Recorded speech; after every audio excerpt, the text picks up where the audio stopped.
comfort of our homes. Don't go anywhere.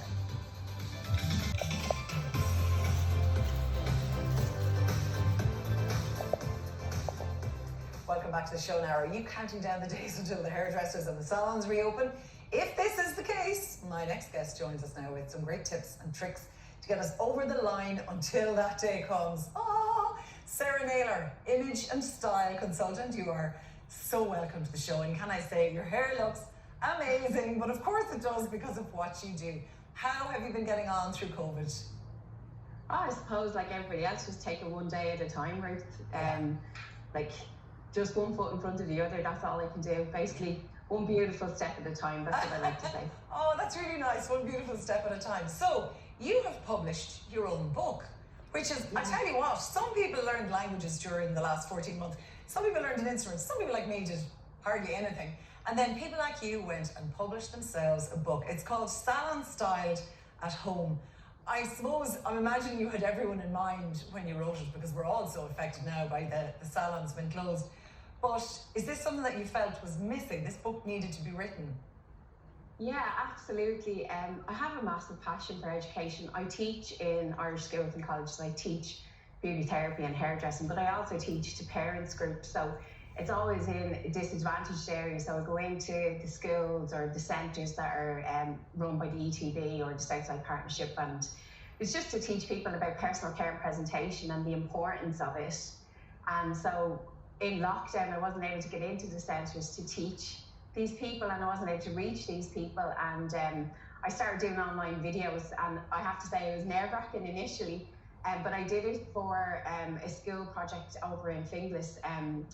They were trying to interact with the children during lockdown over the summer period to just keep them in contact with the school. So I started doing videos to interact with them and keep them connected to the school in some way, shape or form. And then Salon Styled at Home just formed from there, because I knew that there was a wider audience that needed the importance of personal care and presentation. So that's where it was born from. And I wrote the book in such an easy way that an 8-year-old can read it and follow the steps, step by step. So it's a guide. Yeah.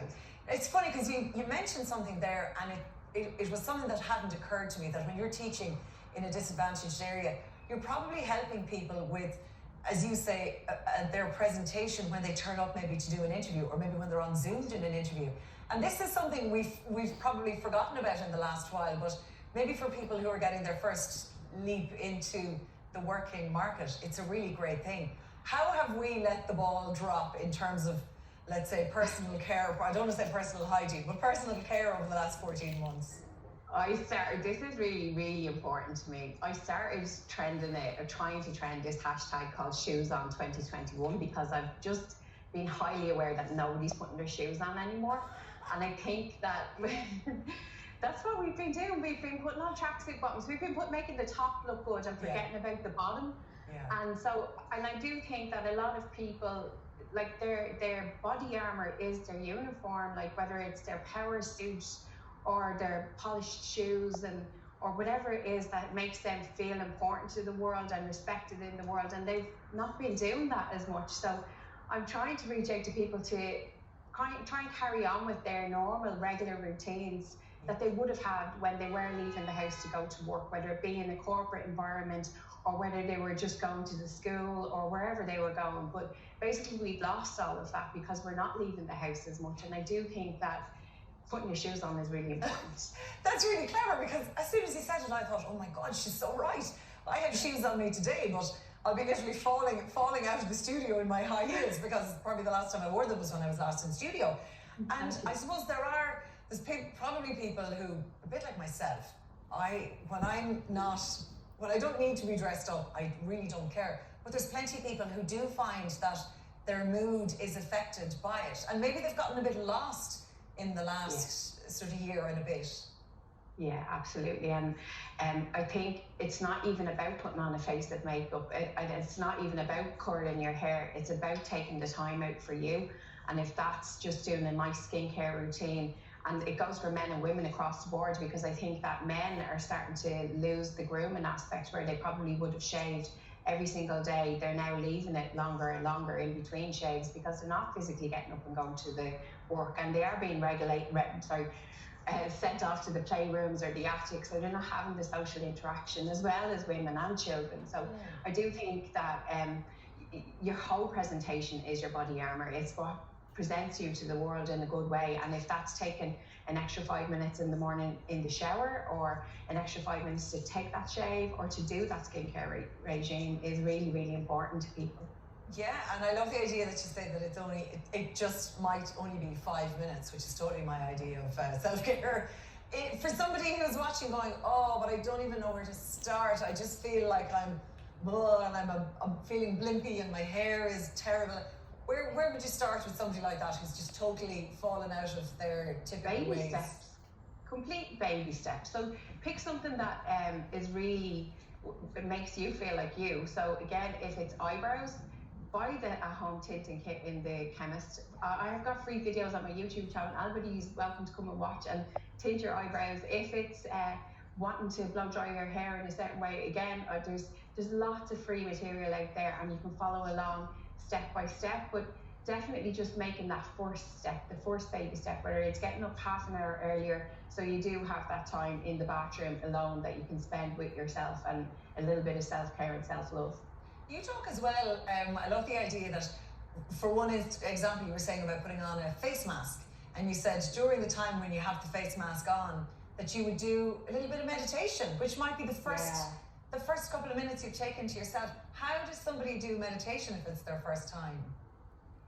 Meditation is all about just taking time out for you, breathing in and listening to your breath, and basically just following along with the music. It doesn't have to be, you don't have to like pretend that you're on a different planet or a different island or whatever, but it's whatever is best for you. If that's listening to the sound of running water, or if it's listening to, so with my masterclass, I set up a facial, so it's a step-by-step facial, and when they get to the stage where they put the mask on, I've given them a playlist that they can listen to the meditation music for that 10 minutes, and then when the music ends, they know it's time then to take the mask off. So the music itself doesn't tell them to do anything, it just calms the brain, and it just replaces the hamster wheel that we listen to all the time, because our brain talks to us like 1,000 words a minute. And the funny thing is, I don't know about you, Sarah, but anytime I'm talking to anyone, it's like, oh, I've no news, neither have I. Yeah. And at the same time, there's a hamster wheel going on in your brain. I don't know what's going on in the hamster wheel.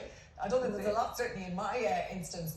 But yeah, it's a really good idea to stop and relax. Now, one that I know a lot of people are interested in is the hair. I actually cut my own hair last week. I'm sorry to my hairdressers. I just scalped the ends because it was dead. What can we do with our hair to keep us ticking over just another couple of weeks till the salons are open? Okay, so hair, I know it's your crown and glory, and it is a massive impact on people. And again, it's men and women alike. Unfortunately, the men can't get away with wearing the hairbands, but we can. So if you get a nice big hairband and you can cover up the greys. Again, if you're going to be cutting your own hair, make sure that it's a new kitchen scissors that you use, that it's not blunted. And when you want to cut the end, if you get the end of your hair and point cut into it, instead of going straight across, because you'll never get that line as straight and as crisp as the hairdresser will. But if you point cut into it. Where were you last week when I was like, do you know the way you see kids that cut their fringe? That's what I was kind of hacking away at the bottom of my hair. It's a pity I didn't have a look at your stuff before now. Listen, thank you so much for coming to us today. Congratulations on the book. It's called Salon Styled at Home, and we know that you're all over YouTube as well. And continued success with everything that you do. Thank you, Sarah. Thank you very much, Ruth. Have a great weekend. Thank you. Okay, it's time for a quick break. We'll be back here with the lads in 3.